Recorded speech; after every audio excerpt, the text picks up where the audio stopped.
Hi, this is Brennan Davis from Bedrock Games and the Bedrock blog, and I am broadcasting from a new location. I'm extremely tired, so I hope that I sound okay here. We just moved from our old place to a new place. I live by the sea now. It's going to be very interesting. Where we lived was very hectic, but we're the only people in the building where we lived before, and now we're in a complex where there's more people. So if I sound like I'm talking quietly, it's because I don't quite know what the boundaries of my volume are going to be living in this apartment. I'm trying to respect the space. So I just want to talk about a few things today. Just a couple of off-topic things. First off, Sons of Lady 87 is available in print. I would encourage people to go check it out. I think it's a really wonderful campaign book. It really highlights just kind of how I run Wandering Heroes of Ogregate, and it expands on a lot of the material, and it's really probably the best expression of what an Ogregate campaign really looks like when I'm running it, minus some of the supernatural elements. This version is much more human-centric because it's set within the Empire, and so if people follow my blog, they know that a lot of my campaigns have more supernatural elements. So that's the only thing that makes this one a little bit different. But I've been running this one for about 5 years now, so it's very typical of how I run things, and it'll give you a good idea of how to keep things going without those supernatural elements, which I think is something that I hear a lot of people looking for. So again, check it out. I think it's worth looking into. Also, I have a recent podcast up here where we're talking about the Terminator. We're going to talk about Terminator 2 as well, so I encourage people to check that out. And just in terms of what I'm working on, I'm resuming work on Strange Tales New England, and I'm also kind of slowly easing into Righteous Blood, Ruthless Blades for a possible supernatural expansion. I still have to sort of find out all the details of scheduling and everything, so I don't want to give too much away there. But we've been talking about it, and we're just kind of also looking at like how we're going to do it and all that stuff. Both in terms of what we're going to actually do. We actually have a pretty good idea of what the book is going to contain, and we have a lot of material written already. But in terms of how it's going to be released and that kind of thing, I also have some books here that I've been reading, which I want to talk about. Again, I've been doing Strange Tales New England, and that's really based around local supernatural stuff. And I apologize for the background noise there. I live in an apartment now, so you may occasionally hear people in the hall or people downstairs. So just until I can soundproof this, there's just going to be sounds. So I got a book which I've actually read before on my Kindle, but something that I've found is that, and this is all, by the way, in pursuit of writing Strange Tales New England. Something that I've found is when I read things on Kindle, I don't retain the information as well.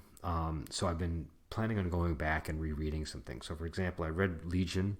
I want to say like a year ago or something. I can't remember exactly when. The Peter Blatty book. And it was very good. It held my interest, and I remembered a lot, but I felt like I didn't retain as much long-term information from that book as I would as if I had read it in print. And I think that's just a product of me growing up reading books in print. I don't know if people that grew up on Kindle would have that same issue, but for whatever reason, something about physically touching the page and turning the page and being very aware of where I am in the book is all an important part of my memory. And so I just don't remember things as well when they're in Kindle. I still can get good information out of a Kindle book. I can still enjoy them, and they're great for saving space, so I use them for that.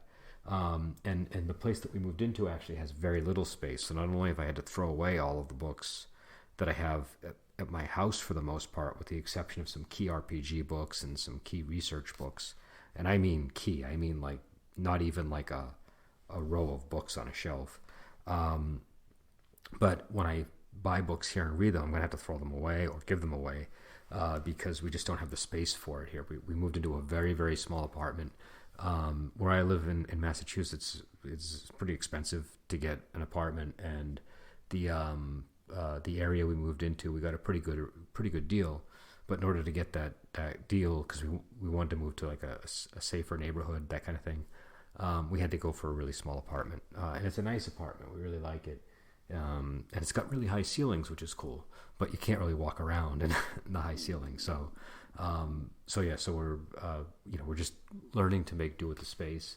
And, that's relevant to the reading that I'm talking about today, because like I said, I have been going back and trying to read things that I found on Kindle, but I have to, once I read this, I'm basically going to have to either throw it out after a month or two, or take screenshots of pages that I know have information I need, but I just won't have the space for this stuff. So the first one, and again, one thing I would encourage people to do, especially if you're doing the kind of book that I'm doing, where it's just based on local legends and lore. Most bookstores have a local section, and you'd really be surprised the kind of stuff you could find there. A lot of it's quirky, some of it's really, high quality, but you can just get stuff that you wouldn't normally see if you were on Amazon or something. And I think you'd be surprised how many historical societies, how many local museums and so forth have small books on really niche topics. And as I've been working on Strange Tales New England, that's been one of the big challenges, is finding information about really obscure paranormal things of interest in local legends. And when I started, I thought it would be very easy, because I thought there'd be tons of books on Massachusetts monsters and stuff like that. And there are books like that, but a lot of times when I was looking for something very specific, I couldn't find it. And you kind of had to come to things in a roundabout way. Or there were books, but they weren't widely available on Amazon. And if they were, they weren't as searchable as a more prominent book would be. So it would just take longer to find things. And this is a subject that I've had interest in for a while. I started getting really into sort of cryptid stuff and things like that, sometime in the mid 2000s. Like, I grew up watching X-Files and things like that, but I wasn't deep into the lore, that sort of stuff. But I had read about something called the Dover Demon, and that really sparked my interest as a writer. And when I first got into writing, when I first got into writing, I wasn't planning on doing RPGs. I was planning on writing short stories and stuff. And I actually did used to write a lot of horror short stories. And I had heard about this Dover Demon, and I wanted to write a story about it. And I was actually planning a trip to Dover. Dover's a place in Massachusetts. It's a little far from where I am, but it's not too far. But it's kind of out in an area that I don't really know much about. And I had read about it. And again, the name of the book escapes me, but it's actually a pretty well-known book.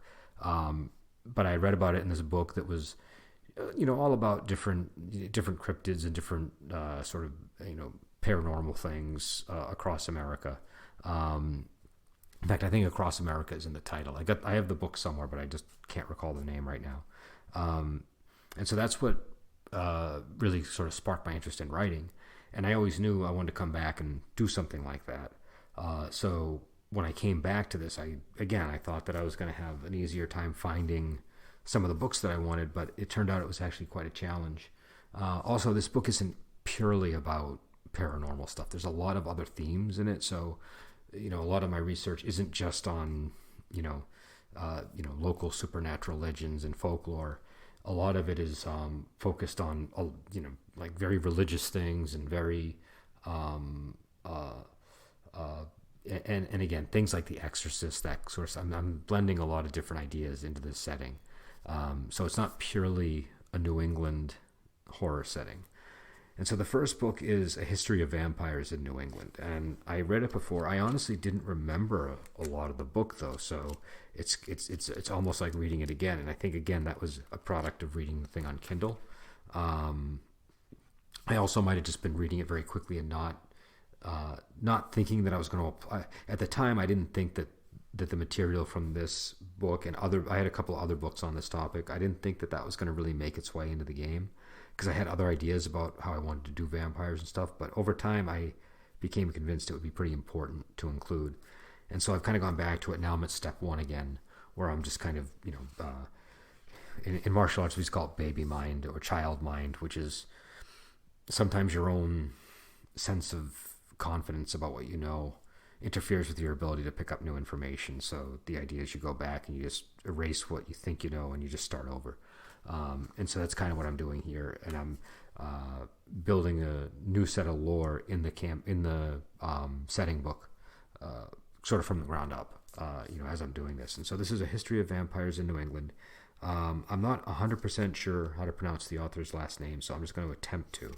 But his name is Thomas D'Agostino, and he writes a lot. I have a ton of books by this guy. He writes a lot of stuff. He's got a very conversational style. It's mostly, local legends and lore, that kind of thing. There's a few other writers in that category, and they all, what will happen is you'll find one name and then you'll see 20 books by that person, and they'll all be kind of in a general region.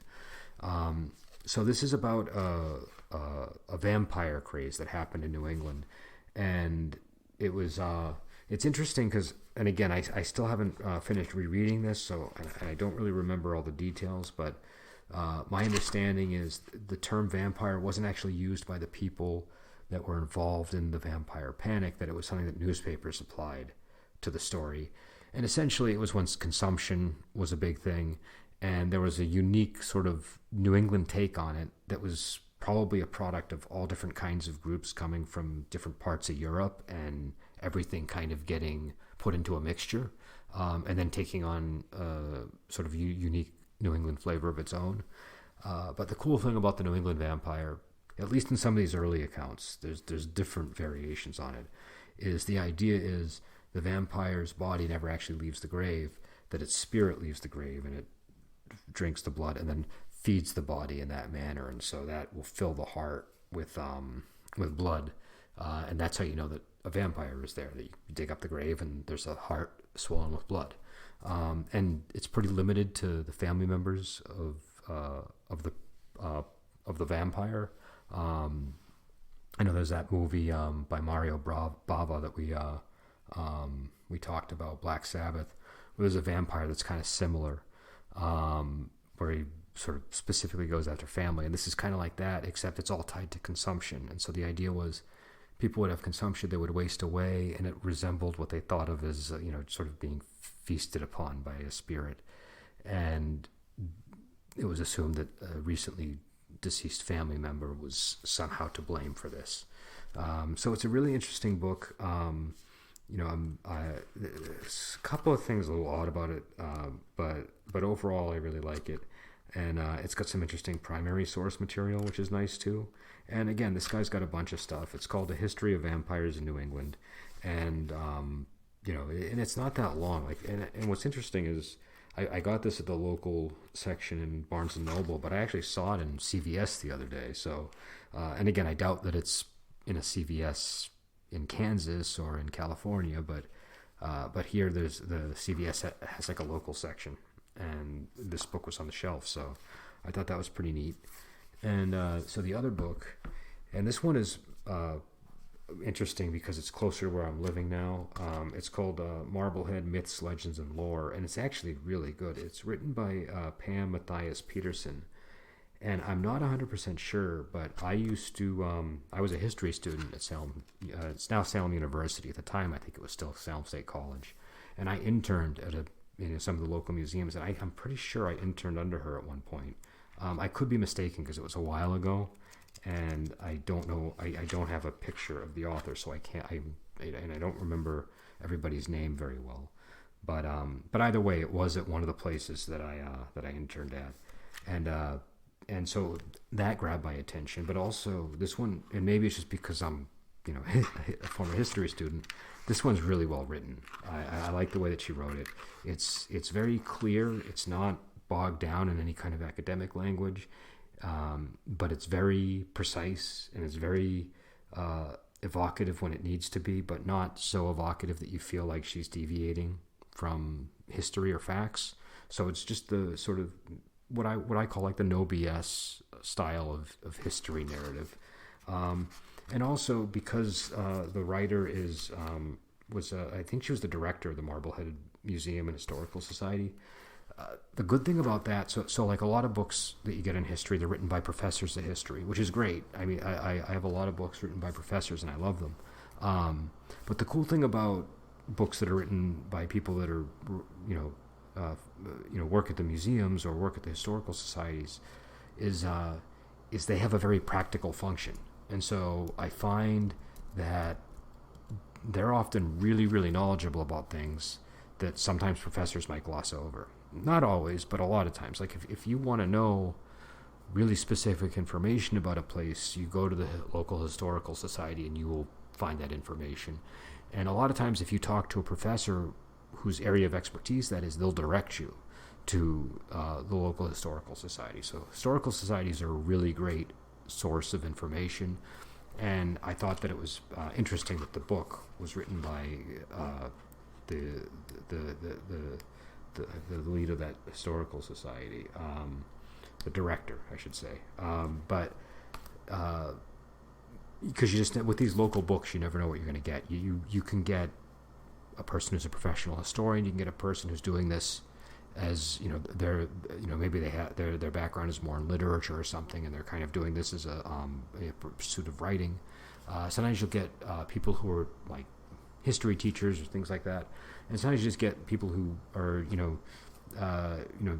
they're not specialized in history, but they have an interest, and so you get a wide variety of voices, which is what I really like about this particular topic. It's not like history or some other areas where you're only getting things written by people that have a particular degree or have a particular profession. You could be anything, and it seems like you could write a book on this sort of subject. And I think that, again, the good thing about that is, I love the writing style of this book in particular, but you get a very wide variety of writing styles, and I just think it's good. I think I'm not a big believer in there being, online oftentimes, especially if you're in writing circles or if you're in gaming circles or design circles, you'll see advice on how to write well. And I'm not a big believer in having homogenous writing advice or writing style.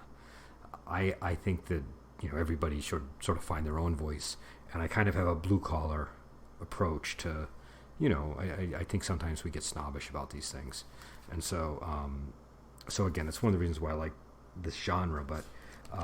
But this book in particular is very well written. It's very, I would say, very meticulous, but also it's not bogged down in details that are difficult to work your way through. It's very entertaining.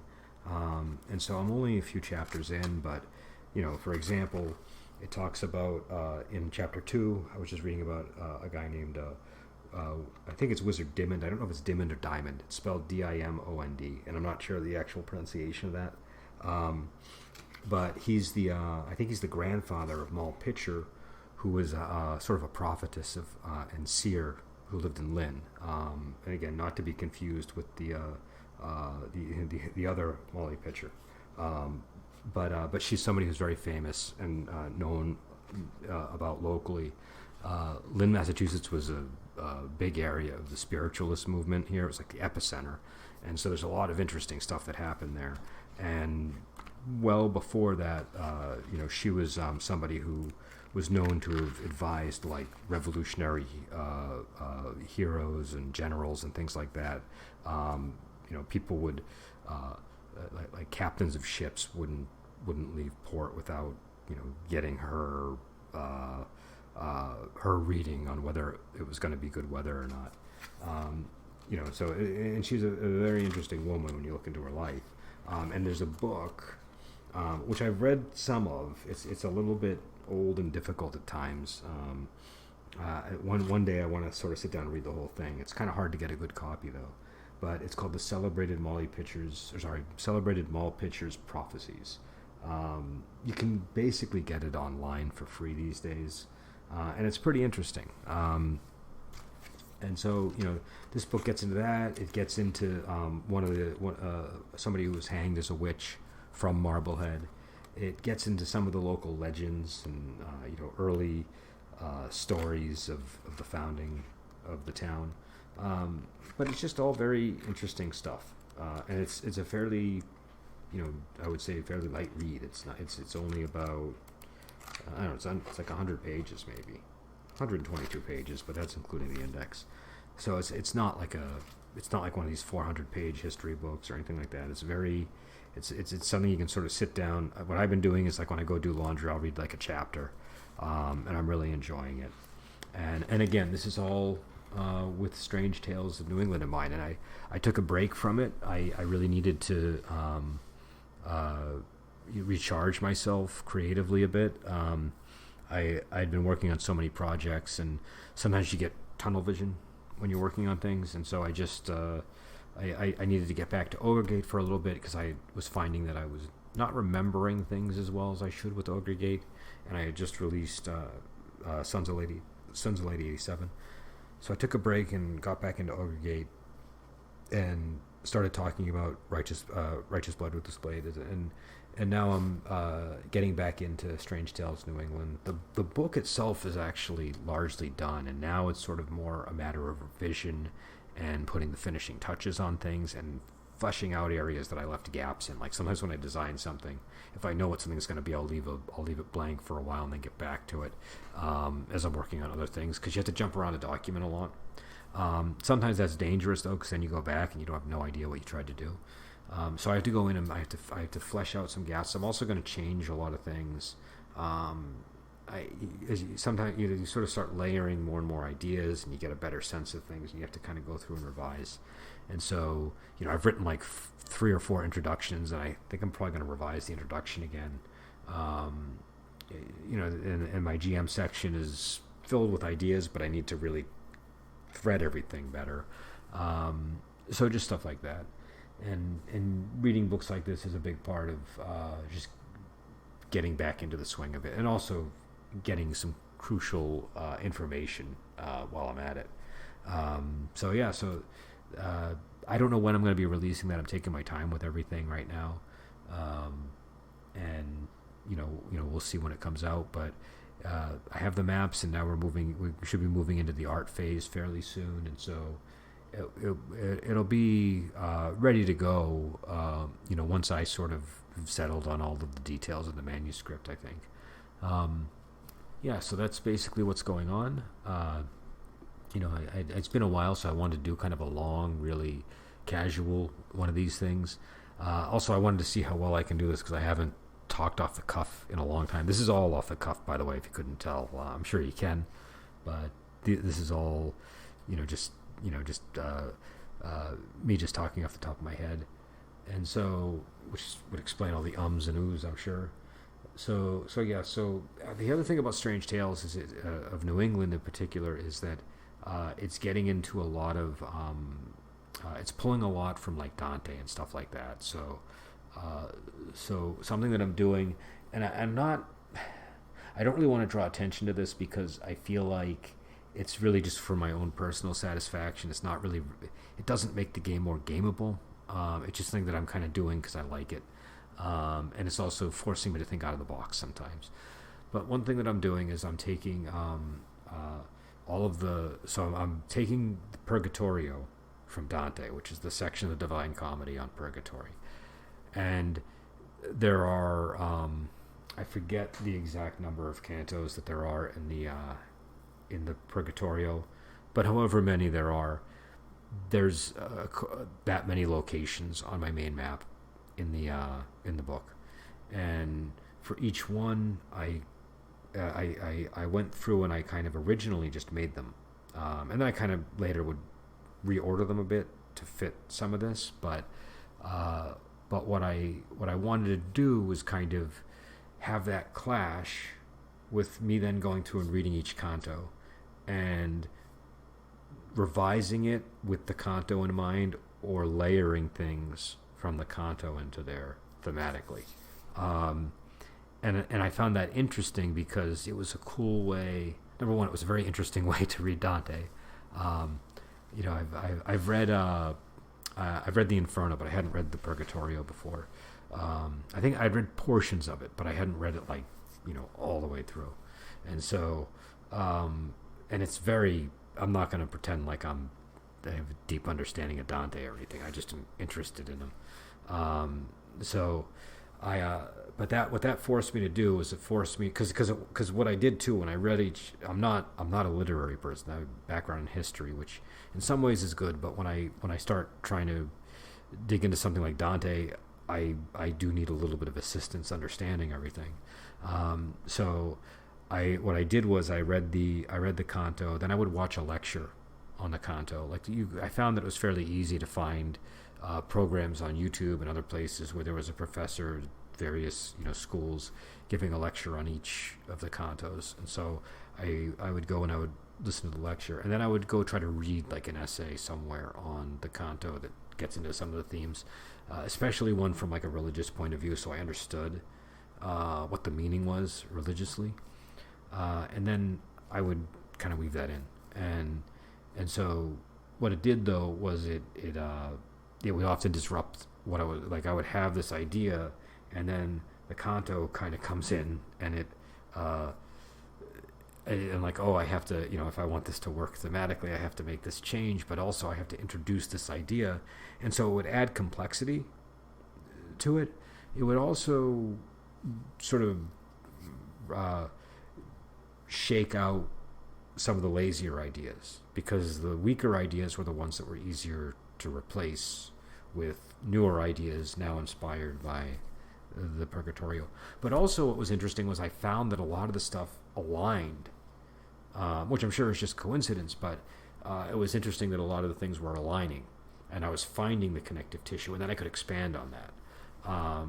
So for me, it was just and again, this does not add an ounce of gameability, I don't think. I think at best it adds some complexity, it adds some layers, so in that sense it might. But this was just for my own personal satisfaction, and also for sort of putting a nice little bow on the project, in terms of like what the map looks like and all this stuff. But yeah, so again, the point is, this is a game. It takes a lot of inspiration from stuff like Jacob's Ladder, that kind of thing. It takes inspiration from the X-Files. It takes inspiration from William Peter Blatty. It's I mean, it's all kind of focused, but I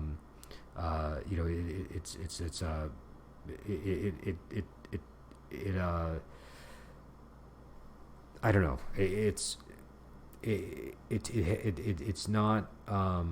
It's not firmly in horror or in sort of like fantasy. It's kind of and it's not like strictly New England horror, even though again it draws a lot on H.P. Lovecraft, and it draws plenty on Nathaniel Hawthorne and people like that. Not a huge amount from Hawthorne, but some. Me and my wife like to go to the Hawthorne house in Salem, which is the House of the Seven Gables, which I'll bore you with that on another podcast. But it does take some inspiration from Hawthorne. The problem with Hawthorne is his writing style, for me, is a little bit, I don't know, I find it a little sludgy to get through at times. There's a lot of really good ideas in Hawthorne, but it's a very old style of writing, and so I don't always find it that pleasurable to read. A writer like Lovecraft I enjoy more. There are other, New England writers, and non-New England writers writing New England stories that I've taken some inspiration from, but I'm really trying not to make this a New England horror game, but a horror game set in New England. And I don't know how well I succeeded or not at that, because New England's kind of baked into me. So, we'll see. But I think what you'll also see is that it's not a very stereotypical depiction of New England, because I've been living here, well, pretty much my whole life. I spent 5 years out in California, but but I was born here. I moved when I was like 8, and I came back when I was like 13. So I've lived in this area my whole life, but I do have a sense of contrast because of the time away. But I think when you see New England in the movies and stuff, and this is whether it's like a crime movie about Boston or whether it's like a movie that's trying to capitalize on sort of the New England autumnal landscape or whatever, is it's a really, number one, it's like they're depicting New England 30 or 40 years ago most of the time.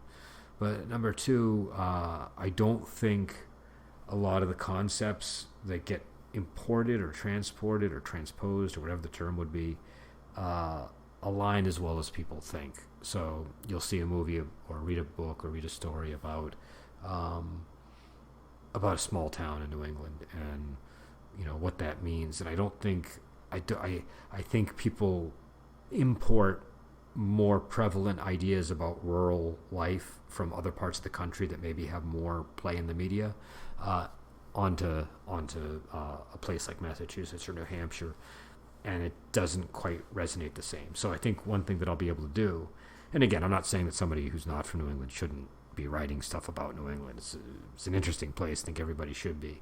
And I don't really happen to care if somebody gets something wrong or if it feels like New England 30 years ago. But one of the cool things about, I think, my point of view here is that I can give some insight into what it really looks like. So everything that I'm putting in the game, it might not look like New England as a lot of readers imagine it, because they're going to see things in there that they don't associate with New England. For example, I'm going to focus on some of the more urban environments that we have here, like cities and things like that. And usually, when people do New England, it's like suburbs or like a very fall landscape or Salem or whatever, which is a city, but it's not in the sense that I'm talking about. So I'm just going to have a broader range of imagery, I think, number one, but also I have a really good sense of the geography, and so. Whenever I've made games about other places, one of the hard parts of that is I don't live, if I don't live there, I can't really know what it's like on the ground. And so that's fine. It's a game. It doesn't really affect things too badly. But I was able to capitalize on knowing, pretty intimately what it means to travel from, Peabody to Newburyport, for example.